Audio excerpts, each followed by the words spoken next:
Jadi ini dalil Bapak Ibu bahwa membolehkan kita meminta diwafatkan oleh Allah ketika terjadi badai fitnah. Boleh. Jangan lupa like, subscribe, dan bunyikan loncengnya dan komen. Assalamualaikum warahmatullahi wabarakatuh. Alhamdulillah nahmaduhu wa nasta'inuhu wa nastaghfiruh wa na'udzu billahi min shururi anfusina wa min sayyiati a'malina may yahdihillahu fala mudilla lahu wa may yudlil fala hadiya lahu asyhadu an la ilaha illa wahdahu la syarika lahu wa asyhadu anna Muhammadan abduhu wa rasuluhu la nabiyya ba'da. Allahumma shalli wa sallim ala sayyidina Muhammadin sayyidil mursalin wa ala ahlihi wa sahbihi ajma'in wa ba'du. Bapak-bapak dan ibu-ibu hadirin sekalian kaum muslimin jamaah salat subuh yang insyaallah dimuliakan Allah. Kita bersyukur kepada Allah Subhanahu wa taala bahwa di pagi hari ini kita semua dalam keadaan sehat. Alhamdulillahirabbil alamin. Dengan kesehatan dan kesempatan yang Allah berikan, kita dapat melaksanakan ibadah salat subuh berjamaah, mengikuti pengajian. Mudah-mudahan seluruh rangkaian ibadah kita semuanya diterima oleh Allah Subhanahu wa taala. Amin. Serta dicatat sebagai amal yang soleh. Salat dan salam semua senantiasa tercurahkan kepada junjungan kita Nabi besar Muhammad sallallahu wasallam alaihi. Kita berharap semoga amal ibadah kita kekurangannya baik dalam bacaannya, dalam rukun dan dalam syaratnya, semoga disempurnakan oleh Allah Subhanahu wa taala. Kekhilafan dalam segala macam bacaannya disempurnakan menjadi hal yang sahnya ibadah, diterimanya juga salat kita di hadapan Allah Subhanahu wa taala. Jamaah salat subuh yang berbahagia, kita akan melanjutkan tafsir kita pada ayat ke 22, 23, 24, 25 dan insyaallah sampai 26. Kita bacakan ayatnya dulu, kemudian baru kita terjemahkan dan kita tafsirkan. A'udzubillahi minasyaitonir rajim. Bismillahirrahmanirrahim. Fahamalathu tabat bihi makanan qasiyya فأجاءها المخاض إلى جذع النخلة قالت يا ليتني مت قبل هذا وكنت نسيا منسيا فناداها من تحتها ألا تحزني قد جعل ربك تحتك سريا وهزي إليك بجذع النخلة تساقط عليك رطبا جنيا فكلي واشربي وقري عينا فإما ترين من البشر أحدا فقولي إني نذرت للرحمن صوتا فلن أكلم اليوم إنسيا. Nah, itu 5 ayat. Yang artinya kemudian rasa sakit akan melahirkan memaksanya bersandar pada pangkal pohon kurma. Dia Maryam berkata, wahai betapa baiknya aku mati sebelum ini dan aku menjadi seorang yang tidak diperhatikan dan dilupakan. Maka dia Jibril berseru kepadanya dari tempat yang rendah, janganlah engkau bersedih hati, sesungguhnya Tuhanmu telah menjadikan anak sungai di bawahmu. Dan goyanglah pangkal pohon kurma itu ke arahmu, niscaya pohon itu akan menggugurkan buah kurma yang masak kepadamu.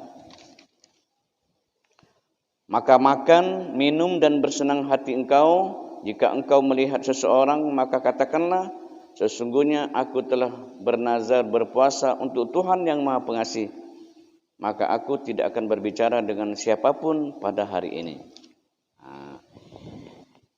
Ayat ini mengkisahkan, kita tafsirkan tentang kisah Maryam dan Nabi Isa. Dan kemudian tentang kelahiran Nabi Isa alaihi salam. Kenapa Maryam berdoa agar dia diwafatkan sebelum fitnah itu terjadi? Coba bayangkan pada zaman fitnah di Bani Israel, seorang perempuan hamil tanpa suami. Semua orang mencercahnya. Makanya Maryam lari dari situ, kemudian mengasingkan diri. Karena tidak tahan lagi mendengar orang mencaci dan mencercanya, karena hamil tanpa seorang suami. Jadi Maryam lari ke Baitul Lahmi, atau kata lainnya adalah Bethlehem. Beliaunya lari ke arah sana, mengasingkan diri karena menghindari cercaan. Karena yang kemarin kita ceritakan bahwa ketika dia di mihrab, datanglah seorang pemuda, yaitu dalam tafsir dikatakan oleh Al-Qatadah dan lain sebagainya, itu adalah malaikat Jibril meniupkan ruh dari tangannya. Dari tangannya itu ditiup oleh malaikat Jibril, kemudian dia hamil. Nah, ketika dia hamil itulah dia merasa sedih karena dia dicercah dan dicaci oleh orang-orang. Padahal sesungguhnya istri Nabi Zakaria dan Maryam itu adalah orang-orang soleh. Jadi dalam kisah ini bahwa istri si Zakaria dan Maryam itu hamilnya hampir berbarengan. Artinya antara Yahya dan Isa lahirnya tidak berjauhan. Jadi dari peristiwa dua ini Allah menunjukkan kepada kita betapa maha besarnya Allah. Istri Zakaria yang sudah setua itu hamil. Walaupun dia sudah divonis bahwa dia itu adalah mandul dan tak mungkin punya anak. Satu. Yang kedua, kuasa Allah yang sangat besar. Allah melahirkan Nabi Isa alaihissalam dari seorang ibu yang bernama Maryam tanpa seorang suami. Nah, karena cercaan inilah, penghinaan inilah yang dilontarkan kepada Maryam, akhirnya Maryam pergi mengasingkan diri. Nah, jadi ini dalil Bapak Ibu bahwa membolehkan kita meminta diwafatkan oleh Allah ketika terjadi badai fitnah. Boleh. Selain itu tidak boleh.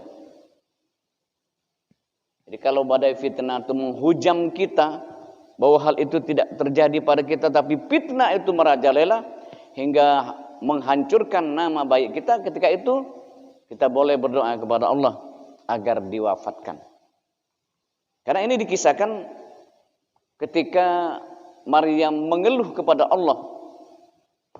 Bukan mengeluh, ya memang dia waktu melahirkan itu sangat sakit, pedih, nyeri. Tapi yang dikeluhkannya bahwa dia hamil dan melahirkan anak tanpa seorang suami. Nah, jadi yang bersama Maryam ini ada seorang pemuda itu masih kerabat dekatnya, katakanlah sepupunya juga. Beliau ini bernama Yusuf An-Najjar. Jadi Yusuf ini bersama dia terus. Akhirnya Yusuf ini bertanya juga, sebenarnya dia tuh malu nak nanya dengan Maryam itu. Tapi ujung-ujungnya ditanyanya juga. Aku tuh mohon maafnya Maryam, katanya, aku nak bertanya dengan kau tuh. Kalau bahasa kasarnya, mak mana kau bisa hamil ini? Nah itu dia. Padahal sesungguhnya Yusuf An-Najjar ini tidak mau menanyakan itu kepada Maryam. Tapi karena banyak telinga dia dengar cercaan terhadap Maryam itu, akhirnya ditanyanya juga. Maryam katanya, aku tuh nak nanya dengan kau tuh, mak manon yang katanya, kau tuh suami dak kati, tapi kau tuh hamil kan. Lantas Maryam menjawab, Apakah kau tahu katanya bahwa Nabi Adam dan Hawa lahir tanpa seorang ayah dan ibu? Kenapa kau ragu tentang itu? Adam alaihissalam diciptakan Allah subhanahu wa ta'ala tanpa ayah dan ibu. Sementara Hawa, dia lahir tanpa seorang ibu. Walaupun dia dari rusuknya Nabi Adam. Apa kau tidak percaya dengan kuasa Allah? Saya pun hanya karena kuasa Allah saya hamil. Kata Maryam itu nyampaikan dengan Yusuf, aku tidak tahu ngapa aku hamil. Ini semuanya atas kuasa Allah subhanahu wa ta'ala. Nah, jadi kita dalam ayat ini, kemudian rasa sakit akan melahirkan memaksanya bersandar pada pangkal pohon kurma. Dia Maryam berkata, karena dia ketika nak melahir bersandar di pohon kurma itu, ada sahibul tafsir mengatakan bahwa itu adalah kurma an-najwah. Dia bersandar di situ. Ketika dia bersandar, waktu itulah dia ngerutuk. Ngerutuknya itu pertama melahirkan itu sakit, yang kedua karena cercaan orang itu. Dia bermohon, ya Allah. Kalau bahasa sederhana kita ini, dia berdoa, ya Allah, aku tidak tahan menerima cercaan semacam ini. Aku melahir tanpa seorang suami. Ya Allah, coba engkau wafatkan aku sebelum peristiwa ini, ya Allah. Dan hilangkanlah aku dari cerita hidup di dunia ini. Begitu doa Maryam. Artinya sedih juga si ibunya Isa alaihissalam. Melahirkan tanpa seorang suami. Bukan hal yang mudah. Bukan hal yang mudah menerima peristiwa luar biasa, maha besar yang datang dari Allah di tengah-tengah fitnaan manusia. Tapi kalau Siti Maryam alaihissalam itu, dia tetap istiqomah bahwa ini adalah takdir dari Allah. Tapi yang omongan orang kiri kanan ini yang jadi buat dia sedih. Sedih betul dia. Apa kata Maryam? Wahai betapa baiknya aku mati sebelum ini. Seharusnya aku mati kata. Sebelum aku hamil, sebelum aku melahirkan, biarkan aku mati ya Allah. Dan aku menjadi seorang yang tidak diperhatikan dan dilupakan. Menjadi orang yang tidak pernah dikenang dan diperhatikan orang. Artinya dia meninggal sebelum ada peristiwa itu. Kalau sampai sekarang, peristiwanya itu fenomenal. Kalau bahasa kerennya itu viral. Ada seorang ibu melahirkan tanpa seorang suami, yaitu Isa alaihissalam. Kalau bangsa ada sosmed, perasa alangkah rami berita itu. Untung zaman itu ada kata sosmed, ada kata sosial media. Cuman ada itu dari mulut ke mulut. Dari mulut ke mulut saja Maryam tidak tahan lagi rasanya. Rasanya kepingin mati saja. Begitu beratnya menerima ujian Allah subhanahu wa ta'ala. Maka Jibril berseru kepadanya dari tempat yang rendah. Ada beberapa ahli tafsir menyebutkan bukan Jibril di situ. Adalah Isa alaihissalam ketika dilahirkan dia berkata.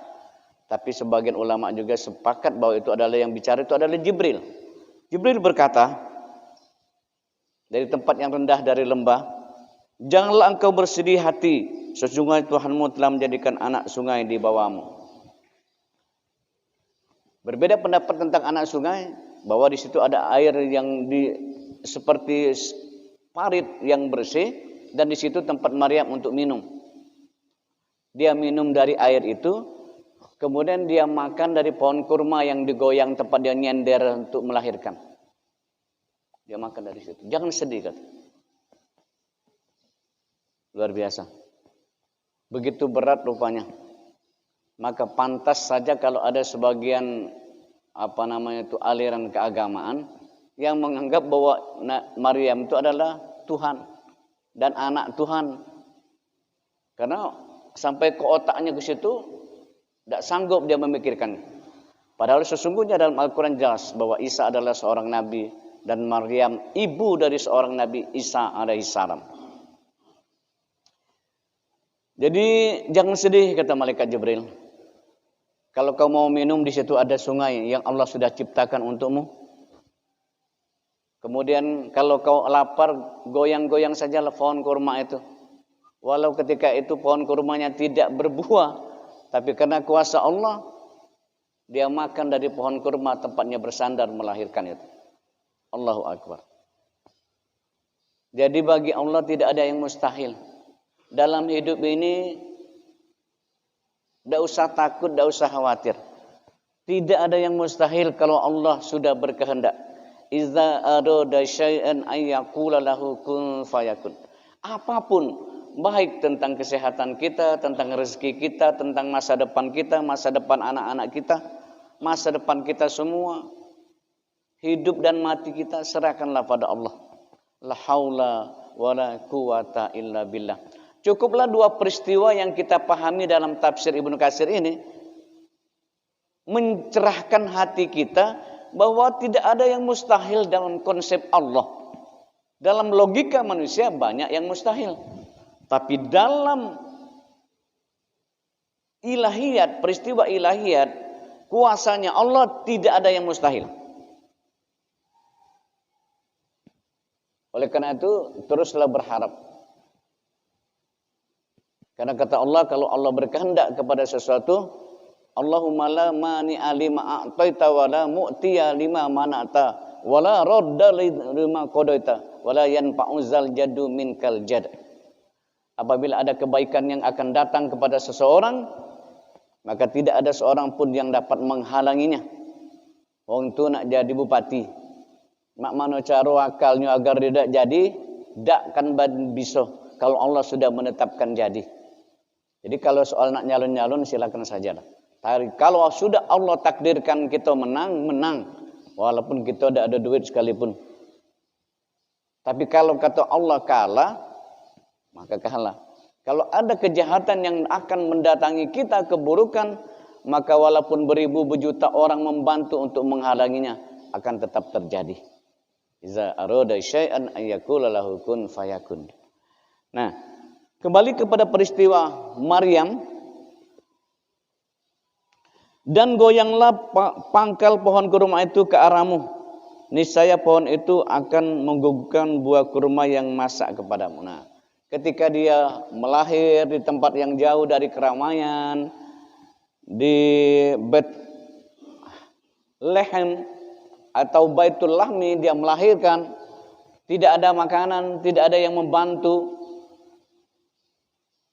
Maka Allah ciptakan air di situ, sungai, agar Maryam bisa minum. Ketika dia lapar, Allah ciptakan pohon kurma yang berbuah dan dia makan dari pohon kurma. Allahu Akbar. Tapi kita berpikir begini, dia itu kan calon umatnya Nabi. Tentu saja apapun akan dikabulkan Allah. Kita ni siapa? Tidak usah khawatir. Kata kuncinya harus bertakwa. May yattaqillah yaj'al lahu makhraja wa yarzuqu min haitsu la yahtasib.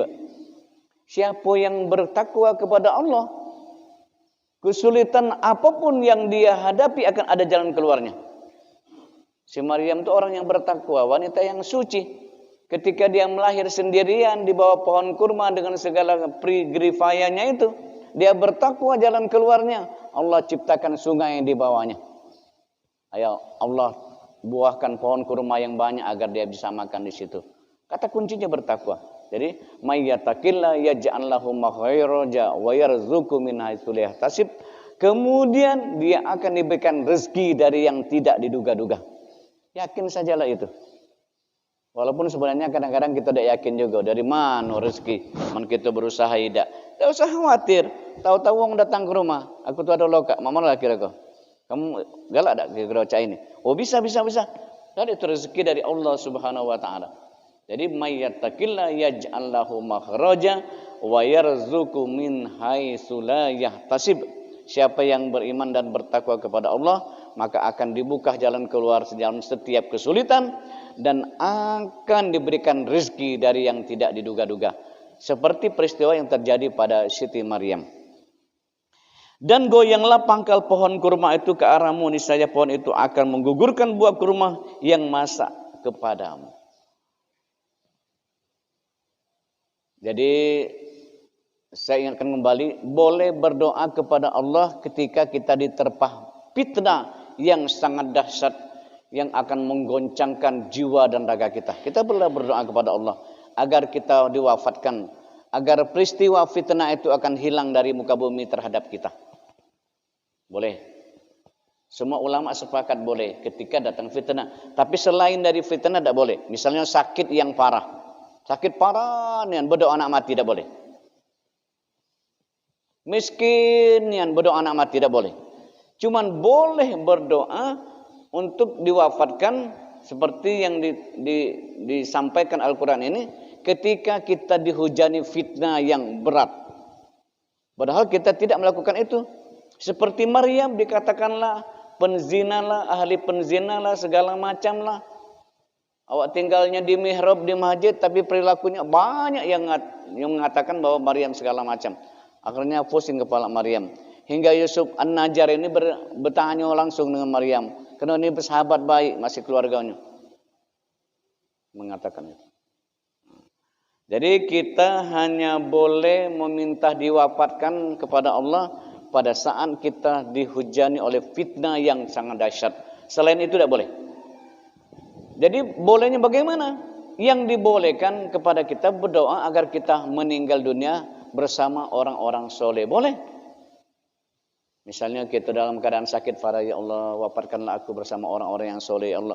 Dan tidak boleh meminta segera diwafatkan. Itu namanya itu namanya berputus asa dari rahmat Allah. Tidak boleh. Apapun masalahnya tidak boleh kita mohon agar diwafatkan segera kecuali kita ditimpa musibah yang besar. Hal ini pernah diajarkan oleh Allah Subhanahu wa taala dalam surat Yusuf bahwa larangan untuk minta dimatikan segera. Cuman kita boleh berdoa kepada Allah Subhanahu wa taala agar kita diwafatkan bersama orang-orang yang beriman dan soleh. Allah Subhanahu wa taala berfirman, A'udzubillahi minasyaitonirrajim. Bismillahirrahmanirrahim. Rabbi qad ataitani minal mulki wa 'allamtani min ta'tiwil ahadits. Fatiris samawati wal ardh. Anta wali fid dunya wal akhirah. Tawaffani musliman wa alhiqni bis solihin. Nah, ini doanya. Jadi kalaupun kita dalam keadaan sakit parah dalam segala macam, dalam kondisi yang luar biasa, dahsyatnya dalam yang menempa kehidupan kita, kita tidak boleh meminta untuk diwafatkan. Tapi boleh meminta untuk diwafatkan ketika kita dihujani fitnah yang kita sendiri tidak melakukannya. Inilah bagaimana cara kita berdoa ketika kita dalam keadaan sakit parah dan segala macam. Kita berdoa kepada Allah Subhanahu wa taala. Demikian bunyinya, ya Tuhanku pencipta langit dan bumi, Engkaulah pelindungku di dunia dan di akhirat. Wafatkanlah aku dalam keadaan muslim dan gabungkanlah aku dengan orang-orang yang saleh. Itu boleh berdoa. Sakit parah tidak pakai sembuh-sembuh. Nah, itulah doanya. Ya Allah, Engkau pemilik alam ini, ya Allah. Wafatkanlah aku, ya Allah, dalam keadaan muslim, ya Allah. Gabungkanlah aku bersama orang-orang yang soleh dan soleha lainnya, ya Allah. Boleh berdoa semacam itu. Tapi kalau berdoa untuk mati, tidak boleh. Itu orang yang berputus asa. Wala tayasu mir rauhillah wala yayasu mir rauhillah illal qaumil kafirin. Tidak boleh berputus asa dari rahmat Allah. Orang-orang yang berputus asa dari rahmat Allah itu orang-orang kafir.